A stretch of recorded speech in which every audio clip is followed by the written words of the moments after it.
I won't lie, the Knicks winning the championship is a tough pill for me to swallow.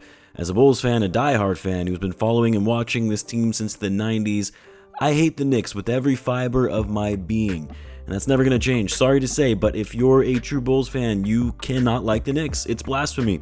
It sucks too because I actually like a lot of the players on the Knicks roster, and they had one hell of a run in this postseason when I thought there was no chance they would ever win the title this year going into the playoffs. But hey, here we are, the Knicks are the champions, and we as Bulls fans have to accept that fact. Like, it never felt bad that the Bulls were a disaster because the Knicks also sucked all those years, and now it's just the Bulls. But hey, one day, we'll be back on top.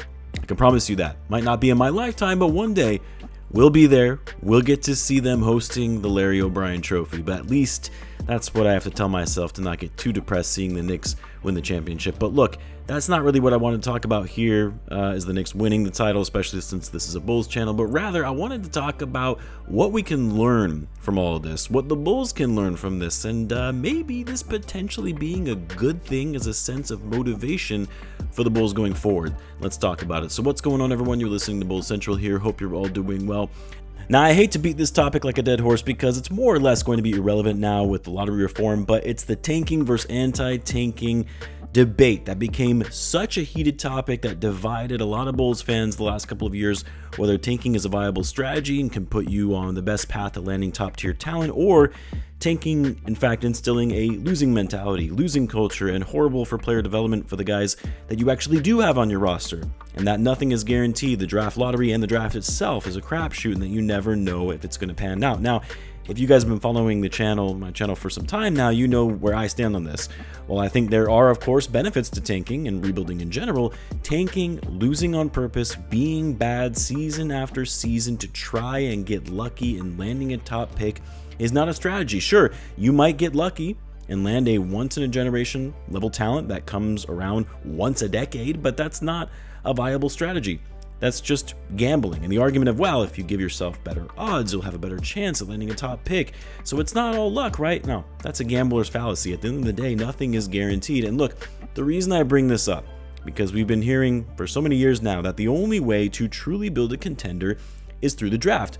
Landing top picks, developing those picks, building around those selections, and getting to contention that way. The Knicks, not even that long ago, in 2022, they finished 11th in the East. They missed the play-in after going to the playoffs for the first time in a while the season prior to that. And everyone thought, well, the Knicks, they're trash again. They got to blow this thing up, start over, rebuild, tank again. But not only did they not do that, they doubled down. They made riskier moves by signing Brunson to a large contract in free agency, which was seen as risky at the time. Of course, now it's being viewed as one of the biggest steals of a signing of all time. But at the time, people were like, oh, you're going to clear all that cap space to sign Jalen Brunson? And then after that, they made aggressive trades, mortgaging their future type trades, sending out a plethora of picks to acquire guys like OG Anunoby, Josh Hart, Mikal Bridges, making that crazy trade for Karl Anthony Towns. I mean, they went all in on this roster, and people were like, including myself, we were like, you're going all in on this group without anything to really fall back on now that you've traded away all your picks. But doubling down made them a contender, and now they've won their first title in 53 years. They didn't tank, they didn't rebuild, they made disciplined, calculated transactions, aggressive moves to get them to a championship. Now look, I'm not stupid. I know there are ways to get to where you need to be to become a contender by way of being bad for a few years and landing top picks. The Spurs, for crying out loud, are the perfect example of that. They got insanely lucky, and that's not going to be the case for every team where they luck into top 4 picks in 3 straight drafts, one of which was the draft pick of the last 2 decades in terms of how generational he is. The Thunder, yeah, they become the powerhouse they are by taking a step back and rebuilding, although their 2 best players weren't because of tanking efforts, and both of those players weren't even top 10 selections, and Shai Gilgeous-Alexander and Jalen Williams. And the guys they quote-unquote tank for, one they already traded, and Josh Giddey, of course, and the other went completely MIA in the biggest moment of the playoffs in Chet Holmgren. So anyway, my point in all this is, and I will continue to reiterate this no matter how much people think it's a bad take, I know that I'm in the minority on this opinion, but there is always going to be an element of luck in winning an NBA championship, or even just getting to the finals, or even to contention status. But at the end of the day, it comes down to competent management, player development, and of course, luck.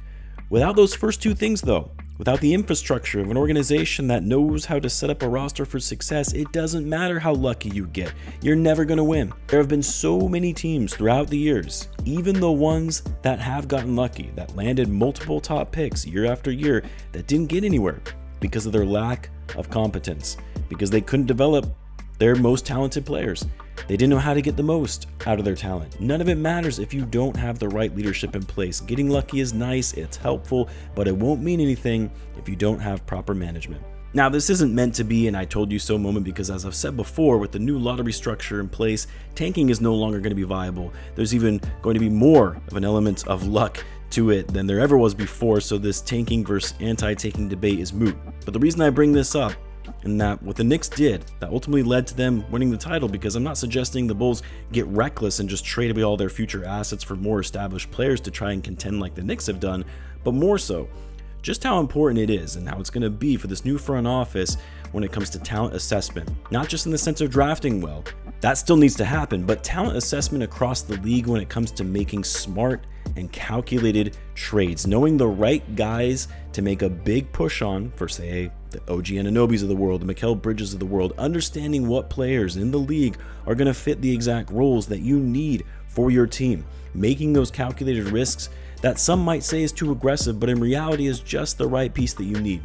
And I say all this because a rebuild, a restart, a youth movement does not have to take years on end. It doesn't mean tanking for multiple years until you hit that right draft pick or two. If there's anything recent history has shown us, is that things can turn around relatively quickly in this league. The Knicks were not a good team just a few years ago. They didn't even make the play-in 2022. And it wasn't because of a multitude of injuries that season. They just were a bad team. And they were able to become NBA champions just 4 years later, going to the Eastern Conference Finals last season, the second round the year before that. They won their first playoff series in years in 2024. There are levels to this, multiple different pathways, different methods to building a championship team. Luck is part of it, there's no question, but smart, competent leadership, player development, forming an identity, building a winning culture are far more important than anything else when it comes to building long-term sustainable success. And then the other piece I'll say in this, and how the Knicks winning the championship could help the Bulls, and no, it's not trading for Fox and demanding a bunch of picks from the Spurs that they come with it. The Bulls aren't going to do that, and the Spurs aren't just going to throw away a bunch of picks to get off of his contract. No, I'm talking about seeing the fans. The massive amount of fans, the crowds, the excitement of a big market franchise team winning the championship. The media attention, the global recognition that New York is getting right now, that's what the Bulls could have if they were able to bring a championship back to the city of Chicago. Like, as strong as the Knicks fan base is now and has always been, they never had the kind of global reach, even in their darkest days, as much as the Bulls did in their darkest days. Imagine the excitement, the sheer jubilation from Bulls fans to be back on top again. And so as much as I hate the Reinsdorfs and I wish they would sell the team, part of me hopes that maybe they see this and say, that's what we want. Even if it's for selfish reasons, just because of the sheer amount of money they would be bringing in from the Bulls winning titles again, but seeing this from the Knicks and them saying, you know what, we're not going to treat this like a passive income money printing machine. We're going to bring this team back to relevance. I want them to be jealous, envious, seeing James Dolan have that moment at the podium raising the Larry O'Brien trophy. I hope it lights a fire under them to say, we're going to do this right. We're going to do this the right way by our fans. One can hope anyway. So anyway, I'm not going to say congrats to the Knicks because F that franchise, but if their success can somehow help the Bulls on a pathway to success indirectly, then I am all for it.